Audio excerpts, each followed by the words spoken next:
This is the Talk Solar and Vibe podcast. All And you're my right. first guest. And my sister, there we go. I didn't know I was your Yeah, first. she's my first guest.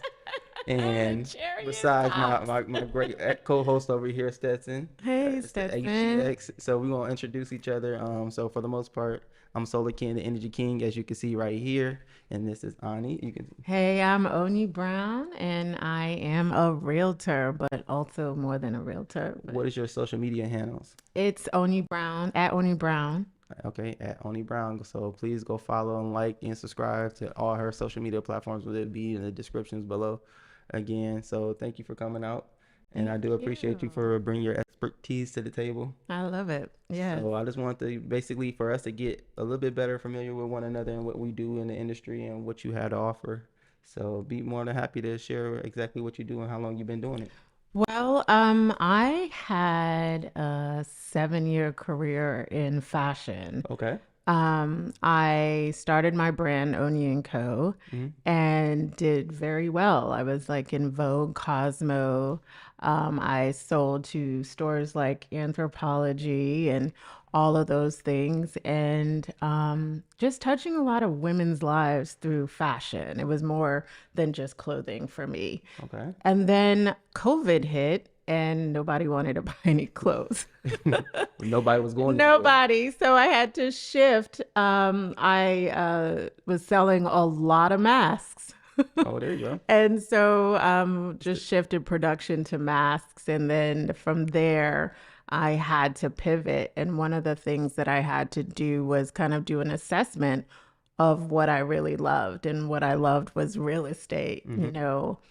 I got my entire family to move from Massachusetts, well, all around the country, to come here to Houston. And I found every single one of their homes. There you go. And then I was like, okay, let me do real estate. And I became a realtor. I got my license and then started making it happen for people, a lot of relocations. That's really nice. Hmm. I relocated 2021, so I know Okay. exactly the transition that it took to come out here and actually be a part of the culture and try to I guess absorb as much as possible of the energy of Houston. And Yeah. I personally love it. I got a chance to meet you, got a chance to meet Stetson, got a chance to meet a lot of people that are really impacting my life right now. Yeah. That's really dope. So I'm That's glad that you were able to get awesome. some of your other family out here. Oh no, there's 5 of us, so every last one of them, and their wives There you and go. their children. There you go. So you got a lot of family I members have out a here. huge tribe. There you go. That's what's up. I'm glad to hear.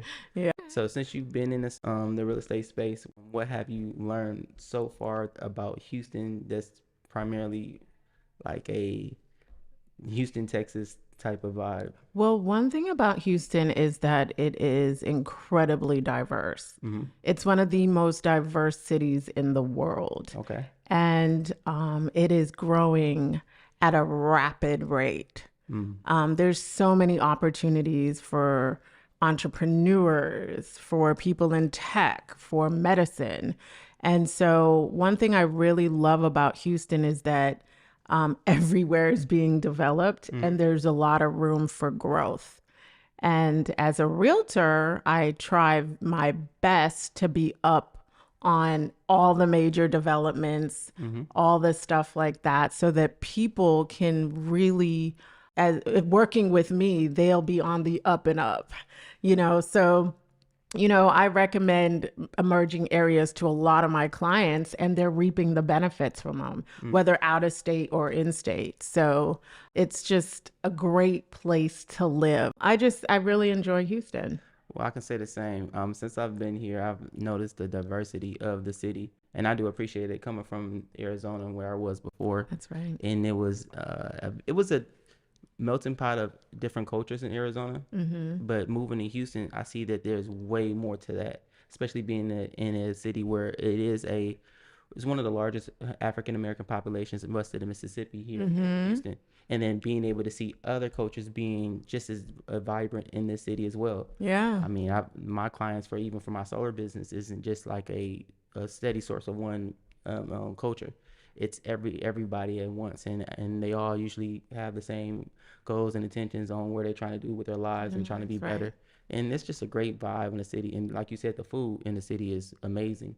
I mean, you can gain 10 pounds. That's one of the reasons I'm in the gym. I know, right? I mean, I think every family member has gained at least 10 pounds. That's an easy 10 pounds. Easy 10 pounds. It's funny how many restaurants you can just ride around and just see. Then they're all owned by different cultures and everything, but they're all good. They're all They're good. all good. So They're very authentic. it's kind of hard to pick one that you really want for that day because you know that there's something good from each one of them. Something. Yeah, well, there's 365 days of the year, so Look, who going out and eat every day? I I can't. don't know. You got those options though. Yeah, you have the options. Do we want to resort to Yeah, I know, exhausting? right. That's true. I definitely don't want to be eating out every day, only due to the fact that it can get Very expensive. very expensive, and then on top of that, like just having to go. I mean, I'm not a real, and you know me better than that, but I'm not going out every day, so it's like having that as a option is cool, but I choose to do Actually more. cook Yeah, at and least I try. inside. I try. I'm very domesticated, and so I cook almost every day for my family. Mm. So I get I it. hope not all five tribes.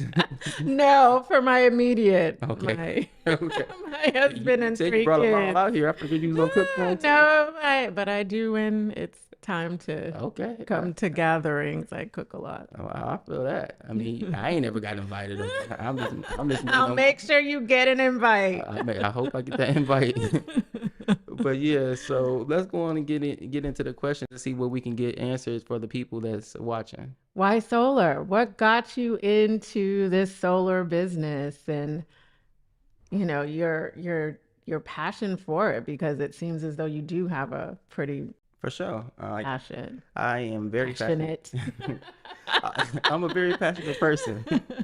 So for the most part, what got me into the solar industry was I was into real estate. I was flipping, I was wholesaling. Oh, I didn't know that. So the principles of wholesaling is pretty much you obviously find a distressed homeowner, someone who's going through something, or someone who's just ready to sell for whatever reason. Yeah. And on top of that, they're looking for a way out right now.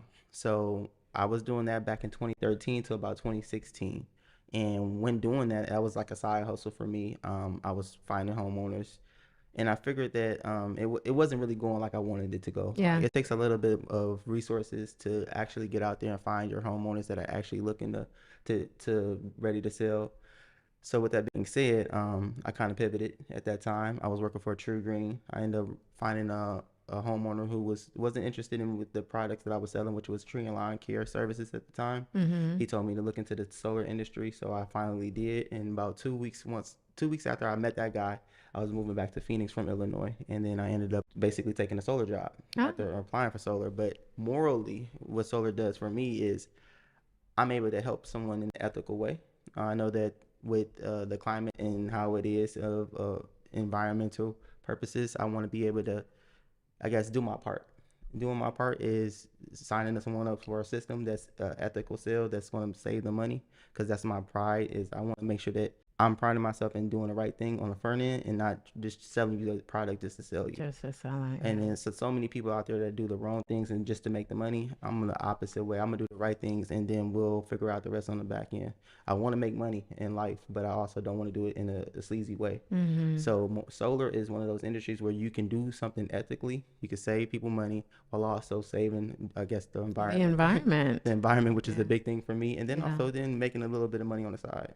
So, just to get further into your career and what you do, so what drew you to real estate out of all the other industries you could have chose besides fashion? Well, I love real estate because of several things. One is everybody needs a house. True. Everybody needs to own the American dream, and it's the American dream for a reason. I think there's like this whole meme with Snoop Dogg right now where if you don't own land, you don't know nothing. Yeah, pretty much. But it's pretty true. It's very true. My parents, it was funny because I grew up in an apartment, and my dad, we were immigrants, and it was so hard for him to want to purchase land because in Africa, where I'm from, I'm Nigerian born. If you don't have cash to buy a land altogether, You don't And buy it. you don't buy it. You know, you pay cash for everything. So Mm-hmm. it took him several years to accept that there is a loan system in America. Mm. And so I remember very well when we bought our first home, how much joy, how much pride all of us felt. And so that was a standard that was established in our family after that moment to own something. And so from there, I've just been obsessed with real estate. I'm always looking, I'm always seeing what's in the market, I'm always dreaming, and I'm always trying to match a house for a person. Like I'll come to a home and be like, oh my God, this is so and so. They would so want this. This fits them, their personality, their lifestyle. And so that's kind of what drew me to the profession. I've never really had a job. I mean, I've had a couple jobs, but She ain't had a I job. never really had a job, right? So it was being able to, it's also a profession that allows me to go to the gym Mm-hmm.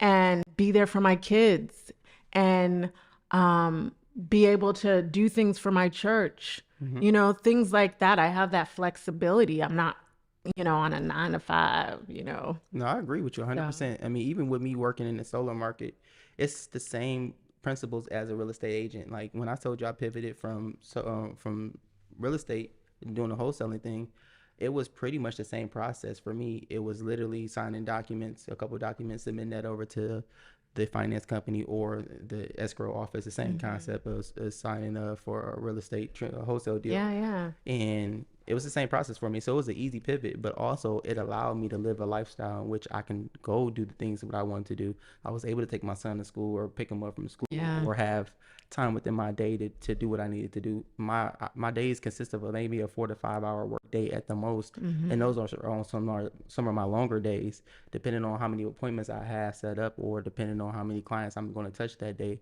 It's pretty simple. It's the same concept. Yeah, yeah, it's You the get same. a lot of time freedom. That's another thing that I enjoy about just being in the space that I'm in is all the freedom that I do have, even though it can be stressful. I'm pretty sure it's the same thing on your end. High stress in this Yeah. market, very high. So with the real estate market, how has it been going so far this year, or what's going on in the market that you can, I guess, share with the audience here? With the audience on a real estate side, a selling side, or a buyer side. But Ooh. no, it's, I mean, everyone is being affected. I Mm-hmm. mean, me as a realtor, Mm-hmm. it's been very, very challenging because people are listening to a lot of the media and people have so much access to information on Google because Google is king, I guess. It is. And so there has been a lot of people just being on the fence to buy and sell, right? So on the buying side, people are really freaking out about these interest rates. Mm-hmm. Yes, interest rates are going up,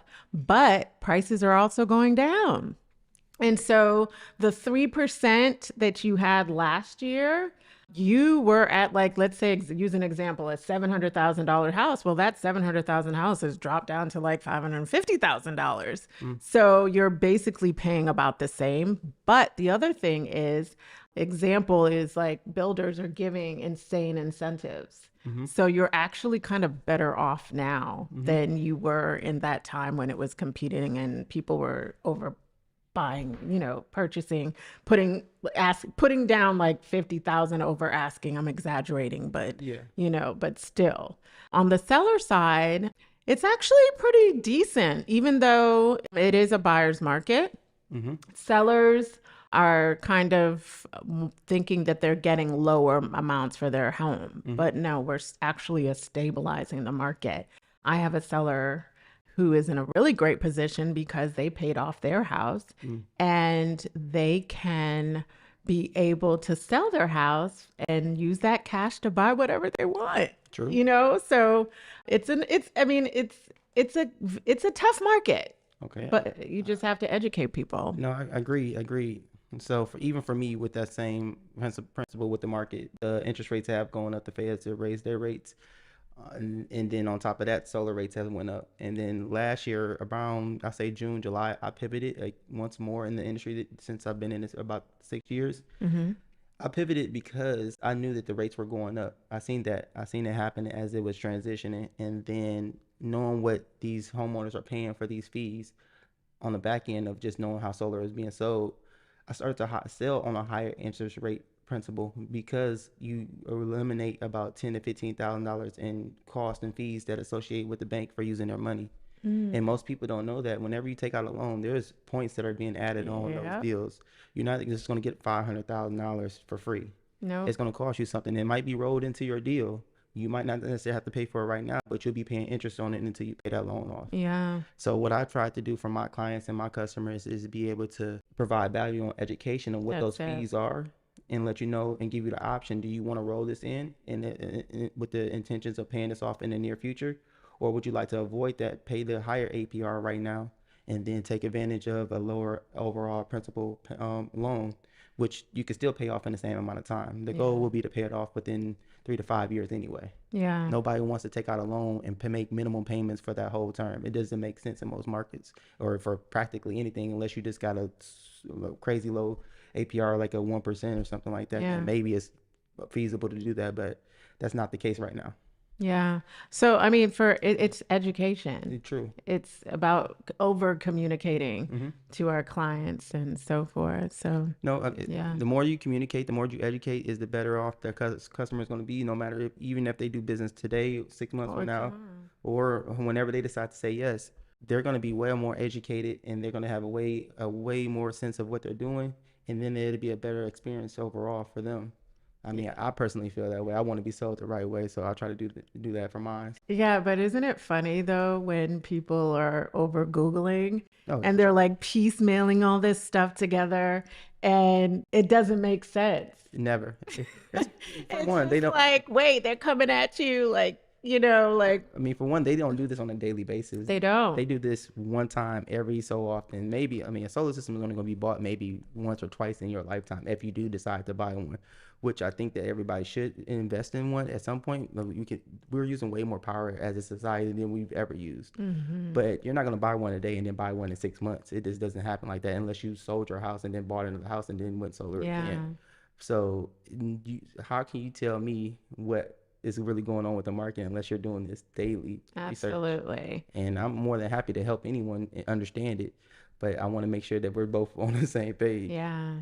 So, Yeah. I mean, other than that, I think that we have a lot to, I guess, inform our clients on. A responsibility A to do that. responsibility for sure. I guess the biggest thing for me is if I can provide that value on the front end, you should be okay. You should be able to educate the next person and be able to, I guess, really give them the go ahead that I'm going to do the right thing for them as well. I mean, I shouldn't have to sell your next client or my next referral out of you No, you've earned it. because of that. Because Yeah. I try to do all that on the front end. I think that it's our duty to a fiduciary, and there is no regulations in the solar industry, which I think that they're coming because of how everything. There's a lot of regulations for us. Oh, for sure. I think that they're coming. So knowing I did take some real estate classes. I was gonna get my license in Arizona, so I remember a little bit about that. And just knowing that you should do the right thing by your clients no matter Yeah. what. Yeah. You never should lead them down a river without a paddle. They should be Yeah. able to get to wherever they're trying to go, and you should be able to take them there. Yeah. Well, solar is something new for people to actually like conceptualize. True. Hmm. People talk about like solar and wind. Hmm. Like, what are the differences? We're both like saving the Environment. environment. So, which one is the better option? Well, honestly, when it comes down to wind power, like they have a ton of windmills in all around the country. I remember my first time really seeing a windmill was in like central Illinois when Mhm. I'm from the Chicago area. So going down towards central Illinois, I was seeing windmills on these farms, and they were just popping up out of nowhere. And at that time, I was probably like maybe 14. We were going downstate for a track or something, and you'll see these big windmills. I'm like, whoa, what's going on? And now that I know more about the renewable energy space, they were probably getting subsidies like crazy at that time for just putting them on their land. And yeah. And then when I realized what solar was, 2014, 15, somewhere in there, when I first started to see those panels on top of the roof. And then when I got into the industry in 2016, it was like, whoa, these people are really saving this amount of money knowing what the rates were at that time. And now, me being in 2023, a business owner, a dealer for multiple different installers, And then knowing what the interest rates were, and then I'm like, wow, we've came so far, but yet no one's really taking advantage of what has been already. You Hmm. would think that more people will be on top of it, knowing that rates are going up for everything. Like electricity rates have going up. Absolutely. I don't know if you know anything about that, but I mean, just last year, 2021, when I moved here, it was like 7.5 cents per power, per kilowatt hour. Now it's about 18 to 20 cents, depending on what rate did you choose. So if you fall Wow. out of contract, you can easily be, I mean, Being paying high. double. Yeah. So imagine you paying 100. 24. Yeah, I mean 24. I mean, I say imagine your bill jumping up from $127 right now on average to $327. That happened to me. I called them up. I was like, what is going on? So what happened? Tell me more. Tell I me was how. like, I need to get up out of here right now. Tell me what was the conversation with that person? How did that go? No, they said you were out of contract. Oh, And so then they bumped you up to the highest level oh. until you have to renew. What was the highest level? I don't know, but I do know I was like at an 11 or Oh, okay. something. So that most people were somewhere between 7 and 11, and if it bumped up to somewhere between 18 and 20, Yeah. you were easily paying double or whatever. Yeah, I know. I I know. mean, I saw that bill. I said, Satan, I rebuke you. trust me, you not the only one. Somebody else has fell into that same situation scenario. I can only imagine. Boy, I mean, I've seen some crazy bills over the last 3 or 4 years, especially here in Texas. Because even over the pandemic, I was selling in Houston. I was coming back. My son had been here since 2018. Hmm. So when I did move, I was kind of familiar with the area. I kind of knew the market already, and everything about solar is the same in every other state. The only thing that's different is going to be the utility companies and how they operate with their homeowners and Hmm. whatever the interconnection agreement is. So coming out here and knowing what the prices was then, I'm like, oh, that's kind of going to be kind of different. And it was kind of rough to 2021 because nothing really had happened. But that freeze that happened in 2021 February kind of messed up a lot. And it Mm. messed up a lot when it comes down to how energy was pushed throughout Yeah. the market, which caused last year the energy rates to It's a good spike. And now since they spiked, now we're here and most people are falling out of contract because they signed 2 to 3 year agreements. agreements. Yeah. And you don't even know that it's about to come up because you don't really check for that email. Nobody does. Nobody checks for that email. For my situation, Okay. when I fell out of contract, like what would have solar done for me personally? Okay. So let's just say your house was using, let's say, 15,000 kilowatt hours for the year. That's about a 1,300 kilowatt hour usage for per month.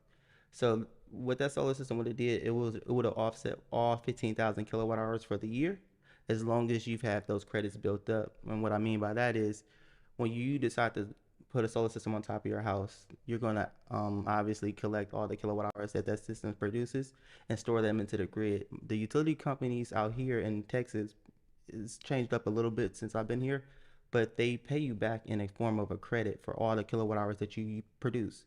That gets stored into the grid as a solar credit. It's just like the old energy plan, or sorry, the old phone plans. You remember like the minutes, the rollover minutes. Mm-hmm. So the it's a great concept. It's the same concept as that. So you store all the credits or all the minutes that you didn't use, and you get to roll them over to next month. Same thing with the energy credits. You would basically store those credits. If you didn't use them this month, you will roll them over to next month. And with that being said, you wouldn't have had a bill for that period of time. As long as you have credits in the grid, you'll have a Power. zero. Yeah, you'll have power, but a negative bill. And even if you don't have credits in the grid, you'll still have power because you're connected to the grid. You would just pay for the difference.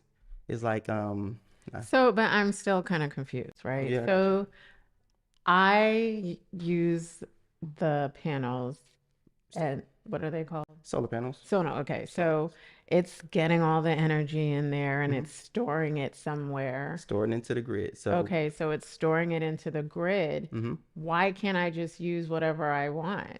you can use whatever you want, but the thing about it is, are you going to actually have enough credits to do whatever you want? With So why is it credits and not just power? I'm trying to so understand.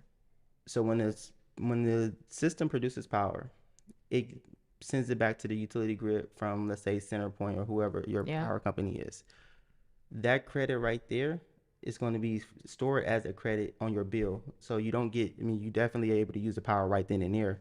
But if you don't use that power right then and there, it's going to be considered as an energy credit, what you're going to be able to save. It's like your own energy bank. Once you need that power again, you start to pull from your energy bank as Got if you. as if you were pulling a dollar out of your bank account. Got you. Same concept. And then on top of that, once you actually have, let's say, a overage, in some cases, in some markets, they actually pay you out in the form of a dividend check of what you would have paid or what you would have made. Sometimes at wholesale rates. Mm-hmm. Let's just say you had $100 of credits in there, they would have gave it back to you like $10 for whatever wholesale deal that they would have gave you. So it's not the same here in Texas because it's different for each market. That's the difference between, I guess, selling solar in California or selling solar in New York. There are going to be different laws attached to it, but it's kind of the same concept because energy is the same all across the world. It's measured in kilowatt hours and it's usually sold by the kilowatt hour. Got you. I didn't know that. Well, you learn something new every day. And now you got your solar energy brother over here helping everybody out. Exactly. I need to spread the Most word. definitely. Of course, like I said, I want to bring you on here so we can get to know you better and you can get to know me better and then they can get to know us. So, what are some of the challenges that you faced when you first came into becoming a realtor and something that you want to share with the market to someone who's becoming a realtor as we speak? Okay, some of the challenges is a lot of the legal and really knowing documentation and being a good project manager. Mm-hmm. And that was a little bit challenging. And so that was the reason why I got with like a smaller brokerage Mm-hmm. so that I could be kind of mentored through the process of just different scenarios. Okay. I chose a more intimate situation versus a larger brand, so that they Mm-hmm. could actually pick up the phone when I had problems. No, I agree. I agree. But for someone new, the market has changed so much on the real estate space because now we have tech companies who are now brokers Mm-hmm. and they are trying to totally want to shake up the game. Mm-hmm. I'm with one of those right now, but I recommend more experienced agents to go with those type of situations because everything is automated. Mm-hmm. Compliance, they take on the risk. I have, assistance all the way through, but for somebody who's just coming into the business, it would be a lot more challenging. Um, but I think the key thing is to be educated, and find a mentor or mentors. I had several mentors that guided me through the process to get me to where I am now. Um, so, Okay, that's pretty. I mean, I would take that advice if I was becoming a realtor. I mean, I'm still thinking about getting my license. yeah. Well, a lot of realtors are jumping off ship right now. A lot of people licenses are not being, I think there's like over 4,000 realtors that haven't renewed their license this year Mm, alone, just this year. mm, Just because of the market being the way it is, mm-hmm, people took advantage of like the COVID market mm. where, you didn't really have to work, but now you really have to work. Okay. You really have to, for me right now, is like focusing more on marketing and rebranding myself. Mm-hmm. Um, and being my authentic self. It's so easy to be on Instagram, seeing all the top, producers doing their thing, but it's also important to be who you are Mm-hmm. and reaching who you know that you're called. I believe like I'm called to reach certain people. Mm-hmm. And so I just think that people shouldn't just follow the crowd, but, be their authentic selves in the process. I totally agree. One of the reasons why I even started this podcast and wanted to be in this space is because of rebranding and understanding like you don't have to do everything that everybody else has done. And you don't even have to be as good as the next person. There's a crowd and there's a market, there's a audience for you and that wants to see you and who you are and be a part of your experience and share that along the way. And Hmm. as long as you can document that and be more open to being who you are in front of more people, they'll reach out to you. They'll know who you are. They'll accept you for you and want to do business with you because of you. Absolutely. So I mean, Absolutely. I'm all for that. I mean, even with being Solar Ken and Energy King, which I'm branding myself as, and utilizing YouTube, utilizing TikTok and Instagram in order to reach more of the I guess masses that I want to reach out to. I mean, my message needs to be heard. I have I guess a very keen idea of where we need to go as an industry, and I want to be the driver in one of those trucks or Hmm. those seats. That way, I can help out as much as I possibly can. I think I'm doing the right thing by just spreading awareness of just the what should be done and how it should be done. Because I see so many people, like you said, some of the top producers, they might be the top producers right now, but are they going to be able to shift when the market says so? Absolutely.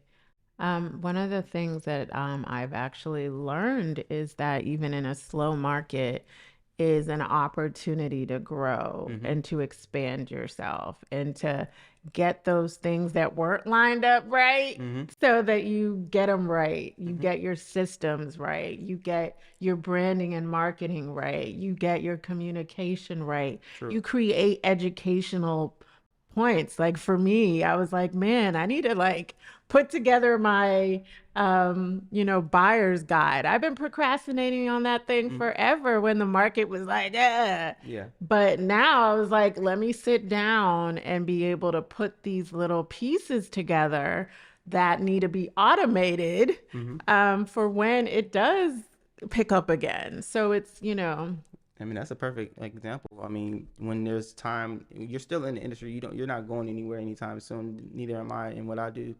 But when there's time for you to actually have that to have your emails and automated and your campaigns already going out and have all that set up, the downtimes is the time to do it. Like yeah, especially when you don't have anything going on as much as much. as much. I'm not saying you don't have anything going on, Yeah. but when you don't have a ton of leads or a ton of sales happening right then and there, you can really dial back and really revamp everything that you need to at that time. Yeah. And I'm in the midst of doing all of that myself. Like I worked so hard over the last 2 years to become who I am right now, and I still don't see myself like sitting here forever. Yeah. I'm fine tuning everything. I'm coming up with new ideas. I'm bringing people together. I'm building relationships and networking all at the same time, just so I can take it to the next level. So one of the things that I've done over the course of this last year or so is really stick to branding, and I guess the biggest thing was YouTube for me. I started to be very, very consistent on YouTube. I put out a ton of videos, did all the edits myself. I had to learn how to edit. Now, mind you, I'm not one to I guess be super technical about things, and I'm very good with technology, and I'm able to put practically anything together. But having to learn how to build, I guess, out your YouTube and then understanding the branding side of things and uploading and then doing I did all of that for about 6 months straight. Now, mind you, some of that takes a lot of time away from you from doing, I guess, tedious work that you would do on, I guess, in other words, like saying trying to generate more leads or sell more deals. And I'm okay with taking a little bit of time off to make sure that I'm building my foundation the right way. So when things do pick up, it's already done. I don't have to do it, or I can have the expertise to hire somebody to do it for me, and I can just monitor it, and I know what it needs to be done because I've already done it. Mm. Have you done any of that for you? Or Um, one thing, it's a small thing. I was not happy with kind of like my branding. I have like three different Instagram accounts, you you too? know? You too? And I had an advisor. I mean, now that I'm taking time to like really evaluate myself and my brand, they were like, you can't have three. I was like, why? And they were like, no, you can't have three. And so we're working on, merging everything together into one.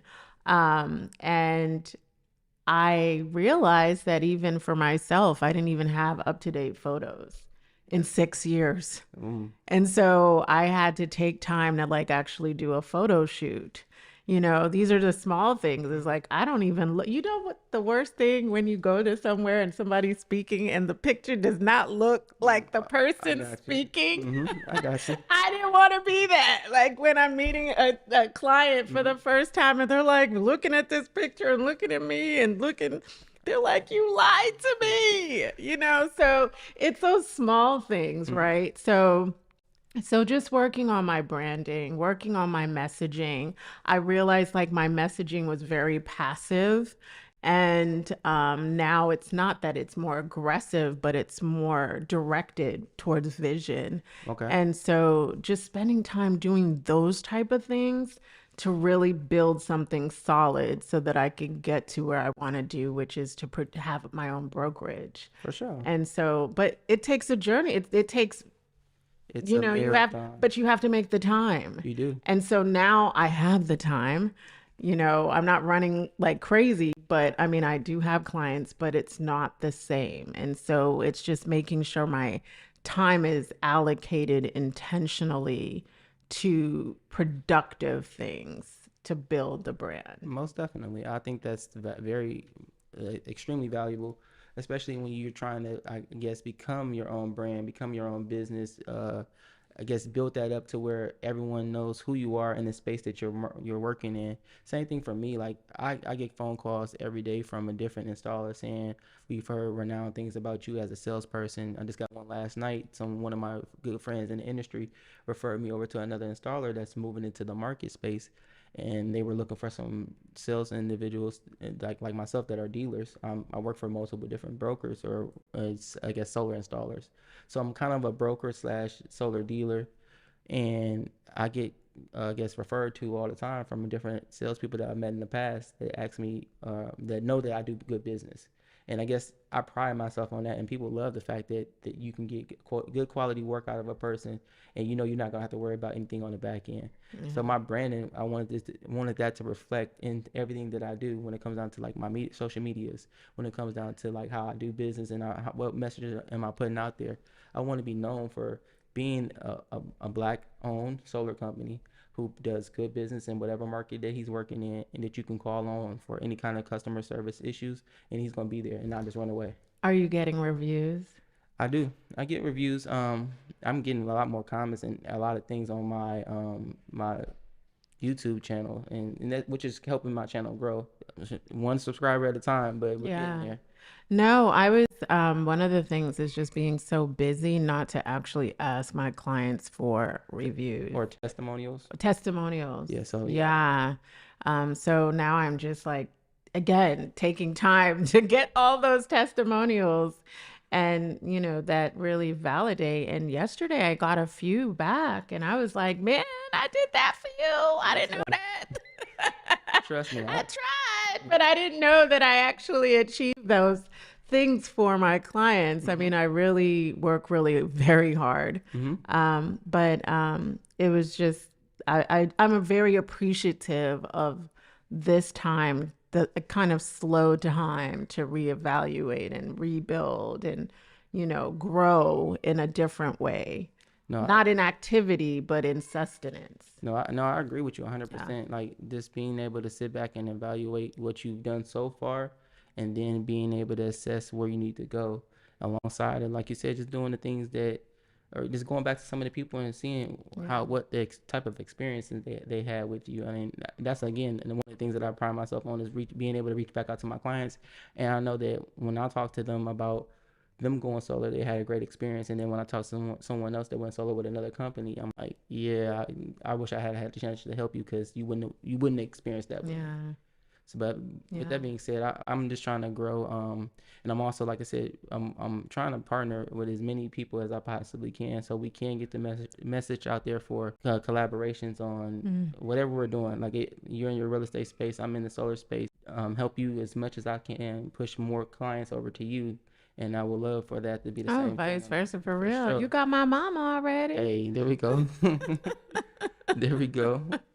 I think one thing for me is just like when we're as Black entrepreneurs, to really stay the course, Mm-hmm. that things can get slower, but just don't jump off ship. Like, really be persistent and consistent. Learn as much as you can. Mm-hmm. Um, be mindful of what information is out there. Read, read, read. This week I read the iceberg is melting. Okay. My iceberg is melting about the penguins and how times change. Mm-hmm. So how do you change during a shifting market? Mm-hmm. There's just so much to learn and absorb Mm-hmm. during shifting markets. And so a lot of us tend to jump off ship and like go into another industry. Not that that's bad, True. True. but but it's good to be able to endure to the end. So just to touch on that topic as well, because I mean, as a Black entrepreneur, and I'm sure I'm not the only one who's ever experienced this. I'm pretty sure you've probably been through something in similar. Like you said, just being in a place where you're not maybe doing as well as someone else in your space. Maybe you want to be able to experience some of the things that some of these other individuals have noted and been able to share with the world. Yet you're not in that space right now. You just got to keep going. You don't stop. You don't quit because it's happening right now for them and not for you. And where even with me being in the solar space, I'm like a one of one in every room that I go into. I don't have another person that looks like me, and it's kind of hard for me to experience that all by myself.